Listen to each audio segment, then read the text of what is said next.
Move yakatogwa naED Mnangagwa aiwa achienda kuna Putin president wekurussia avo harabva ranyasi kusheka pasi rose. Noda kutakuona kuti mapoliticians ese ava kukomenda pamusoro penyaya iyi. Hopewell Chin'ono haana kambomira. Hopewell Chin'ono abva ati pacha munomuziva hamiri ava anobva anyasi kublasta ED Mnangagwa sabina mashoko ataura noti bva usubscribe like kuti na on the bell icon noti anouya pahendo pake munomuziva mutapi wenhau anonyora achiti you don't negotiate by selling yourself short, saying that you are lonely and that nobody in the West wants to engage with you.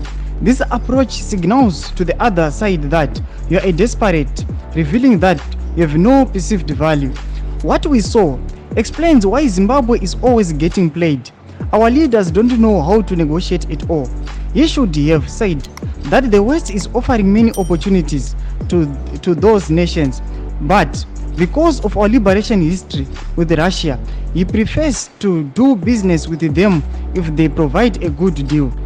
By openly stating that Zimbabwe is desperate for engagement with the West, the president weakened his position and gave President Putin an advantage in the future negotiations. Ndo mashoko atiri kuona panotoona Hopewell Chin'ono aiwa anyasaratidza kuti munhu ane brain, munhu anyasi kuona kuti aiwa move ratogwa napresident ED Mnangagwa havana kunyasi kunopresenta nhau yavo zviri straight zvakava zvava paPutin kunyange akada kushandisa kana kuda kuzobhitira nyika yeZimbabwe kana kuzoiplayer ayo anokwanisa asi nobva amupa plan kana ndo zvaifanira kunge zvakataura ED Mnangagwa. Chimodudzai munoti kuri pamusoro pemashoko ayo yakataurwa naHopewell Chin'ono achiti ndo approach yafanira kuita ED Mnangagwa. Chimodudzai mafungiro enyu pine comment section medu, subscribe, like, turn on the bell icon.